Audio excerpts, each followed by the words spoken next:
Hi, everybody. I'm Greg Fox with WESH 2 News and WESH.com, and this is another in our series of debates leading up to the August 23rd primary election here in Central Florida. Today, we're talking to the Republican candidates in District 36 for Florida House. District 36 covers parts of Seminole County, including Sanford, Lake Mary, Longwood, Winter Springs, and Geneva. The candidates are Angelique Angel Perry, Rachel Plaken, and Richard Santos. And I thank all of you for joining us right now. We want to, and I should mention that the winner goes up against the winner of the Democratic primary in this race, either Rod Joseph or Deborah Poulalian. I hope I said that correctly. I'm going to give each of you a minute to tell us a little bit about yourself and why you're in the race and why you feel your experience is the best match to win this race. And we'll begin with Ms. Plaken. Well, thank you so much, Greg. Again, my name is Rachel Plaken, and I'm running for the Florida House, District 36.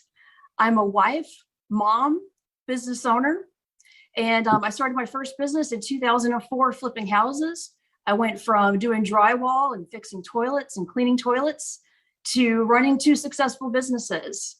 And I'm originally from the Panhandle. My family goes back generations as farmers in Florida.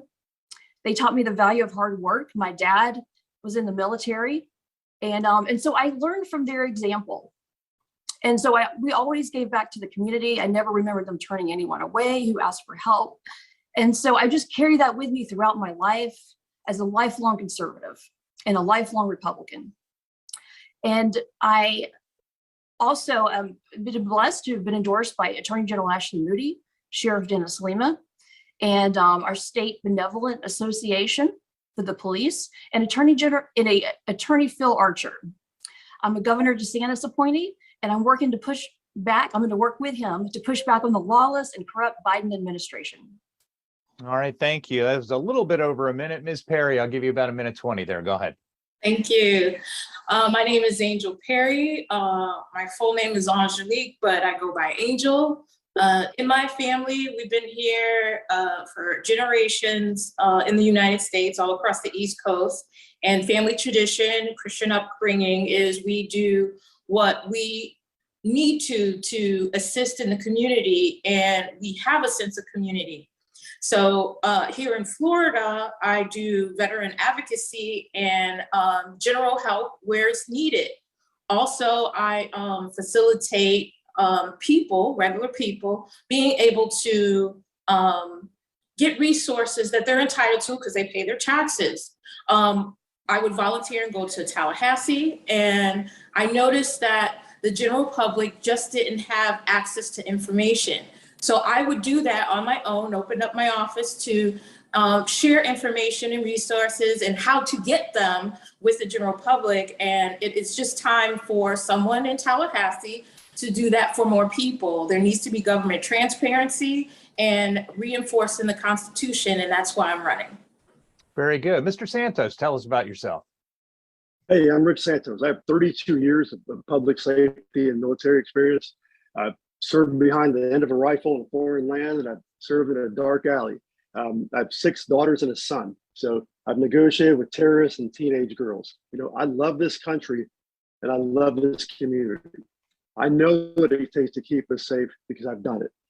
I've been endorsed by the Fraternal Order of Police, the largest police union in the country. I know what it takes to keep us safe. I have an economics degree and an MBA, so I know how the economy works as well. Point blank, I have devoted 32 years of my life in service to others.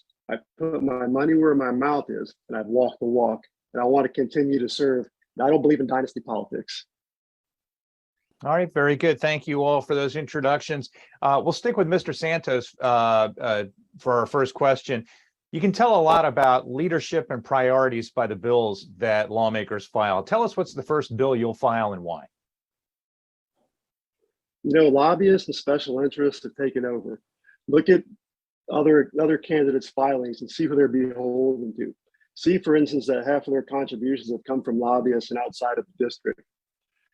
I'll propose on day one a 10-year ban on lobbyists after they leave the legislature, and a 10-year ban on lobbyists becoming legislators. Point blank, day one. All right, very good. Ms. Plaken, what is the first bill you would file and why? I would file a gas tax relief holiday. We're going to have one in October of this year, but I would do another one. I think that they are very beneficial and getting money in the pockets of all Floridians. And it would be about 25 cents a gallon. Can you expound on that a little bit? I mean, obviously, taxes serve a purpose. Nobody likes to pay them, but they do have a result. I mean, would yours have an ending time on it? Would it be for a month, for a year? How long would it be? Well, I would like to do one that's permanent, but not eliminate all of the taxes, obviously, but we would to significantly reduce them going out from here. It would be great. Okay. Ms. Perry, what's the first bill you would file and why? So right now I'm actually starting to draft a bill for our first responders to have a bill that allows them to volunteer, to say, hey, I did this extra work, I did that extra work, in order to earn not only accolades, but more money. We have a shortage of not only police officers, first responders, 911, and the bill needs to be bolstered in not only protecting our precincts, that they have the proper funding, that it's not just going to municipalities, it's actually going into the precincts, but the pay needs to be raised. The United States medium is at 55 and we start at 41 here in Florida. So that needs to change immediately.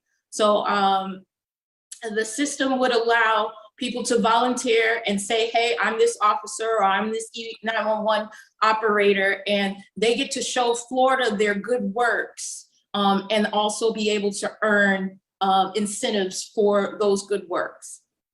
Okay. As we record this debate, a Florida judge has ruled the 15-week abortion ban unconstitutional. There's a stay in place. This is going to be tied up in the courts for we don't know how long. But if you are elected and go to Tallahassee, what would be your next step in abortion? Would it be to reduce the number of weeks again to 6 or 10 weeks, to eliminate it altogether? And please, all three of you, be specific in your answers as to addressing rape, incest, and threat to the mother's health and life. And we'll start with Ms. Perry. So I don't believe in abortion at all. I already pledged to sign on what some of my counterparts, when elected, would write up. So that is my specifics. Whatever bill that is posted to either ban abortions altogether, reduce the weeks. My feeling is the only time a medical procedure to end a life of a baby is to save the mother. The mothers are the ones that give life. That would be my only exception. If it's gonna, if the situation is going to cause a death of both, then we need to save the mother. All right, Mr. Santos. Life begins at conception. It's plain and simple. I believe in protecting life from the cradle to the grave. I don't believe in any exceptions except for the health of the mother. People try and shove this down our throats that, oh, we're limiting people's rights. That's not a right. If you want to terminate a pregnancy for convenience, get in your car and drive to a state that allows it. Ms. Blaken, your answer. I would ban abortion except for the life of the mother, because I believe life does begin at conception. But to ask, what if there is perhaps a fetal abnormality? Would that be a reason? No, because it's a baby all of the time. If we really believe this is life, then we have to protect it. We have a responsibility. Okay.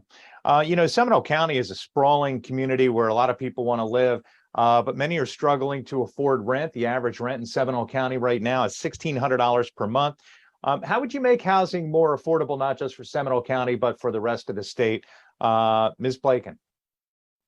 Well, first of all, we've got to continue to give to the Sadowski Fund.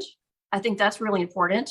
And also, we need to reduce regulations across the board. Right now, we have a big shortage of housing. That's a big problem.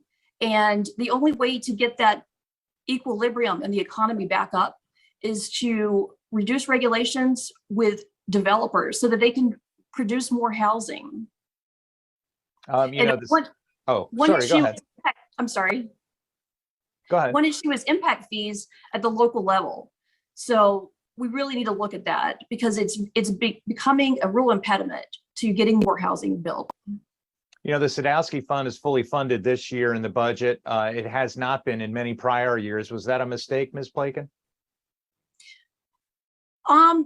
Yeah, I think that they should fund it. I really do. Mr. Santos. Oh, it was a mistake.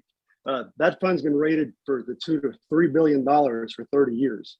My current state rep and his cronies in the legislature have been rating it. Who knows what they've been dealing with the money. That could have put 47,000 Floridians in affordable housing. And I'm sorry, if you can repeat that, Mr. Santos, because your audio cut out a little bit. We kind of lost you a little bit after. Yeah, okay. Yeah, go ahead. If you can repeat it, just so we have it nice and clean so that the voters can understand. Okay, I'm glad Ms. Plaken brought up the Sadowski Fund.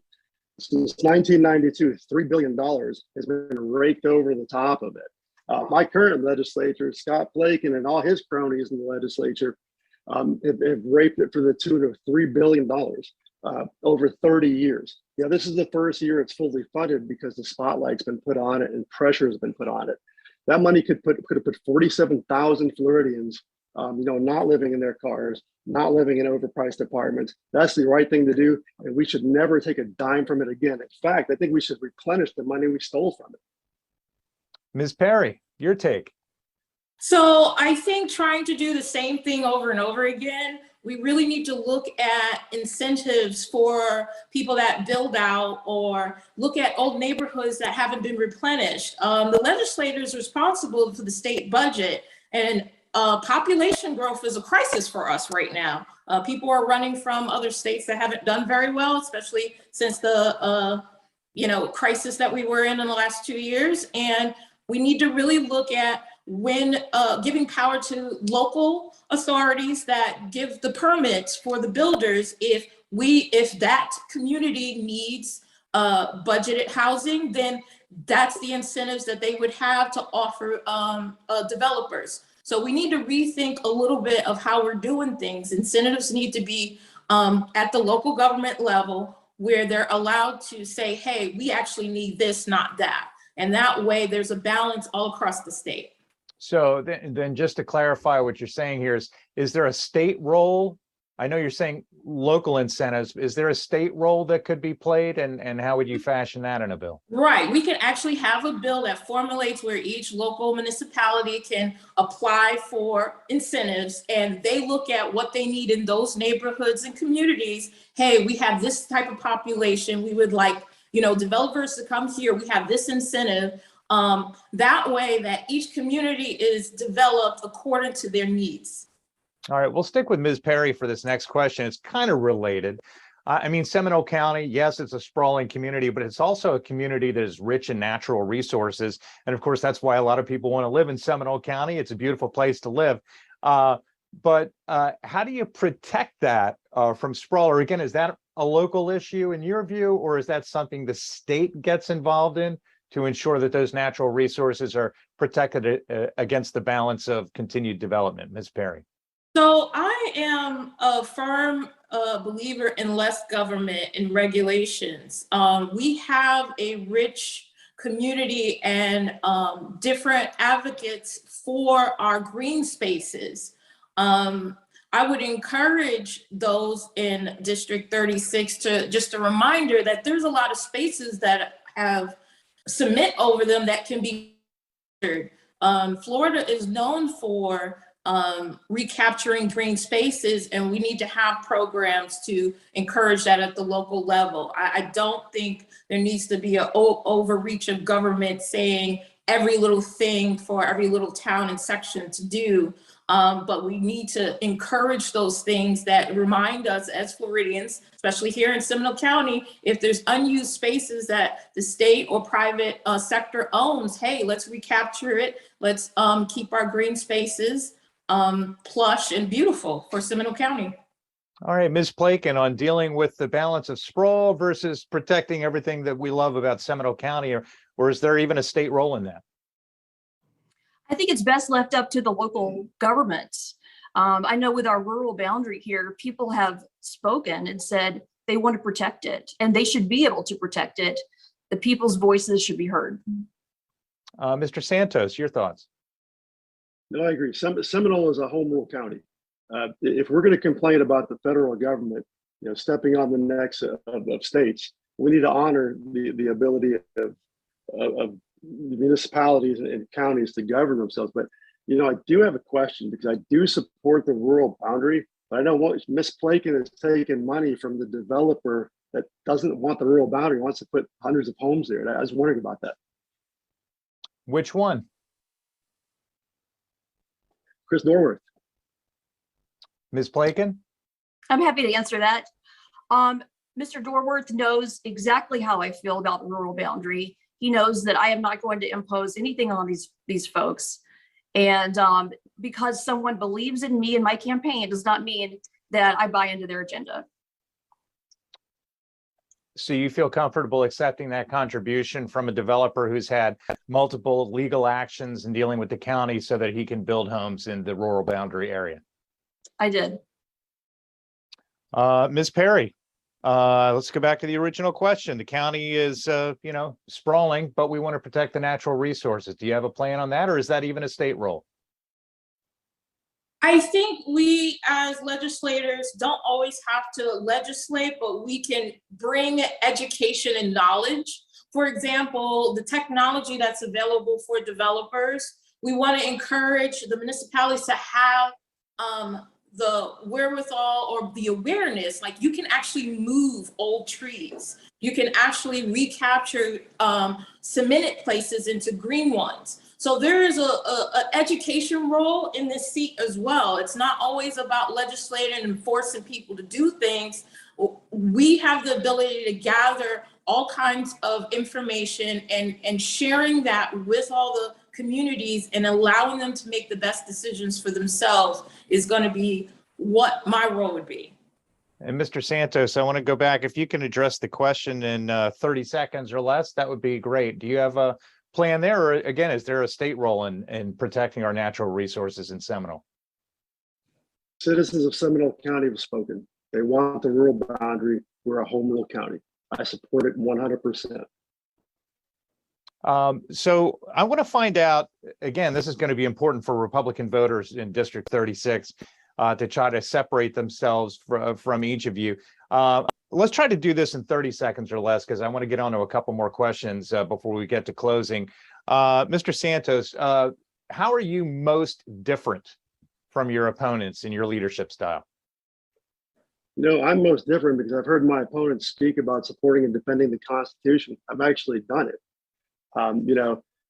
They speak about public safety. I've actually done it. I've also been endorsed by the Fraternal Order of Police. I don't know about the PBA. That's a questionable endorsement, in my opinion. I have questions because nobody called me. It was done 68 days after Mr. Plakin, the incumbent, Mrs. Plakin's husband, got elected. So I've got lots of questions about that. But I know I'm the one to keep us safe. I'm the one to keep this economy open. I'll never shut it down again. Ms. Perry, how are you most different than your opponents?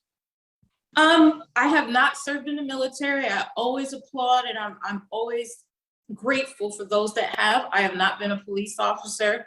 I do not have family members that serve in the legislature anywhere in the United States. I'm the first to run. But as an American citizen who loves my country, I volunteer in the communities, especially in the legislative. I go to Tallahassee every session on my own dime, and I bring the information back to the community that I live in. I want to be able to do that on a larger scale. I'm doing the work now of education and empowering the citizens of Seminole County. So that's what makes me a little different. I'm doing the work now on my own dime. All right, Ms. Plakin, how are you most different than your opponents? I am the only business person in this race. I am the only one with successful business experience, first and foremost. Secondly, I want to go back to the PBA because Mr. Santos did bring that up. The PBA is the largest police organization in the state of Florida. It's a very reputable organization. Now, this Fraternal Order of Police, I have heard that they have a long history of endorsing the Democrat in this seat. So I just want to point that out. And also, I also want to go back to special interest money because he did point that out. I have hundreds of donors. Mr. Santos has very few donors, so he probably does not relate. I have 277 non-Tallahassee donors, and he only has 55. Mr. Santos, I'll give you 45 seconds. The Fraternal Order of Police sat down with Ms. Plakin and myself. They asked us the hard questions. They asked how to keep us safe. They asked about public policy, and I earned their endorsement. The PBA, 68 days after Ms. Plakin's husband got elected, issued an endorsement and was silent, never spoke to any law enforcement officers. And you know, we're on the subject of money. How much have you taken from Disney? Are you going to give it back? You just gave some bonus time to Ms. Plakin. Ms. Plakin, 45 seconds. Okay, I'll answer the police benevolent first. They endorsed me long before he got in the race. There's nothing wrong with that. If he wanted to talk to them, he should have gotten in sooner. They do not regret endorsing me. They're very happy about that endorsement. As far as Disney money goes, my opponent wants to know if I'm going to give the money back. It's about $2,000 or $3,000 out of $300,000. I got the Disney money months before the Parental Rights and Education bill. And I just want to point that out. Now, the question is, do I write a donation to a woke corporation, or do I use that money to fight woke corporations? And I think that money would be better spent fighting woke corporations. All right, we're going to move on. We're going to talk about So gun you're safety for a, we're going to move on. We're going to talk about gun safety for a second. In 2018, after the Parkland massacre in South Florida, there were a number of points in legislation passed under the Safety Act signed by then Governor Scott. Among them, raising the age to buy a long gun to 21, and also a red flag law that's been used more than 8,000 times in Florida to remove firearms from the possession of someone deemed to be a threat to themselves or to others. My question for all of you is, if you're elected and sent to Tallahassee, would you repeal one or all of the provisions of that bill, or would you strengthen them and add more protections for gun safety? Ms. Plakin, we'll begin with you. I would repeal the red flag laws. And we need something in place for extreme circumstances where people have acute mental illness. For example, your neighbor is making threats against your children. We need very, very extreme circumstances. We'll need something like that in place, and it needs to protect the Second Amendment. To clarify again, what extreme circumstances, number one, and number two, who would have the authority? Would it be a judge? Would it be a sheriff or a police chief? Yeah, it needs to have extensive due process. Absolutely. But you would vote to repeal the red flag law that we have in place right now? Yes, I have several problems with it. One being they could take your guns for a year or more. So, I mean, it definitely needs to be redone and looked at with something better that better represents the Second Amendment. All right, Ms. Perry. So like I said, I am doing the work now. So opening up my office for information purposes. I did find that people were reaching out to me because I do work with legislators, local level, up to federal level. And I'm finding quite disgustingly that a judge will sign something, people's home protections are taken, and there is no crime committed. The last case that I helped with, the person had a ex complain about them to a police officer. That complaint was false and was told in front of the judge. The problem with the red flag law is that the judge signs this order and you don't have due process at all. Additionally, trying to get your home protection back once a judge says that you're able to get your home protection back is a whole nother process that no one's talking about because they're unaware of it. So I would repeal it immediately. All right, Mr. Santos, your thoughts on the legislation passed after the Parkland massacre and what you would do if you're sent to Tallahassee? I am very pleased that you guys would vote to repeal Representative Plakin's red flag laws. So my hat's off to you guys. They don't need to exist at all, plain and simple. We have provisions in place to address these very common scenarios. How do I know? Because I've done it. I've worked on the streets. I've seen violent people with guns. I know how the process works. Red flag laws are unconstitutional. I don't believe in tweaking something unconstitutional. It needs to be eliminated, plain and simple. The only part of that bill that I would keep is the Coach Aaron Feit's Guardian program. We need to have that right here. Why do we not have the Guardian program in Seminole County? We have folks sitting here ready to defend our children, trained and certified folks, but it's not here in Seminole County. I wonder why. Red flag laws, eliminate them, plain and simple. We don't need to tweak anything. We have things in place to handle those issues. We have injunctions, we have ex parte orders. That is all codified. And I know this because I've done it. I want to finish up with a related question. We'll stick with Mr. Santos for a second here. Right now, there's been discussion, and the governor has said he would sign a constitutional carry bill that would, in part, eliminate the need for a concealed carry permit in the state of Florida. Mr. Santos, do you support or oppose that, and why? 100% yes. The Second Amendment says that our right to keep and bear arms shall not be infringed. You know, I've never been a member of the NRA. My opponents both tout that as a big selling point. You know, no one asked me for my NRA card when I mobilized. They handed me a rifle. Sheriff didn't ask me for an NRA card when he handed me a 45 and told me to get on a dark alley. 100%, no restrictions, constitutional carry, plain and simple. Ms. Blaken, on constitutional carry, is that a thumbs up or down for you? Thumbs up all the way. It's a God-given right. And our Second Amendment is the right that defends every other right. And Ms. Perry? Constitutional carry has been on my agenda since the beginning of my campaign. Well, since you didn't take as much time as I thought you would, I'm going to throw another question at you. Right Okay. now, right now, we'll stick with Ms. Perry. Right now, there are about 1.4 million people in Florida not covered under Medicaid. They fall into that gap, that coverage gap. Florida is one of 12 states that has not expanded Medicaid. If you're sent to Tallahassee, are you going to be a Republican who would vote for expanding Medicaid, and why or why not? So the issue with healthcare in general, it needs a full overhaul. I think Florida has the opportunity to change the guidelines that we're so used to. Again, we keep doing the same things and wondering why stuff is not working. And session after session, people are being left behind.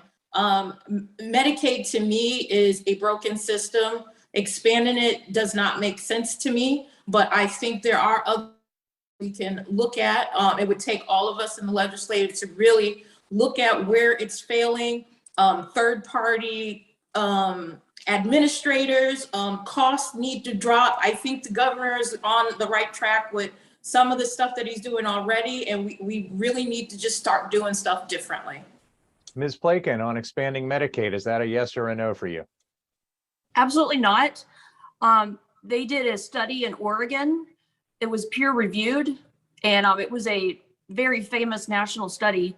They found that expanding government insurance did not lead to any better health outcomes. What did was access to care. And so the legislature has already done this through telehealth and other initiatives. So what we need to do is just really focus on access to care. Mr. Santos? Oh, Absolutely not. I wouldn't support expanding a failed program. It doesn't work now. We know we do need better access to care. We need to hold insurance companies accountable. We need to hold providers accountable. And we have laws on the books to do all this, but nobody does it. okay, our time is coming to a close, and I'll give you each a minute to conclude, and we'll begin with Mr. Santos. Go ahead. Hey, my name is Rick Santos. I have served this country this community for 32 years. I've done more than just talk about it. I love this country and this community. I put my life on the line for it. That's how much I believe in it. You know, I believe in the citizens of Seminole County. I believe in their ingenuity. I believe in their promise. And I believe there's a hope for a better tomorrow. But it's going to take a strong conservative to lead the way, because conservative values cross all socioeconomic boundaries. Folks in Seminole County want to live, work, and worship in freedom, safety, and opportunity, free from government overreach. All right, Ms. Plakin, 1 minute, please. I am the only business person in my race. I believe that the best way to get things done, and the only way to get things done in Tallahassee, is through relationships. I've spent the last few years building relationships. I've been endorsed by Attorney General Ashley Moody, CFO Jimmy Petronas, Sheriff Dennis Lima, and the Police Benevolent Association, about a dozen local officials. I'm going to continue to work for the people of Seminole County, and I feel like we can really get things done. All right, Ms. Perry, 1 minute, please.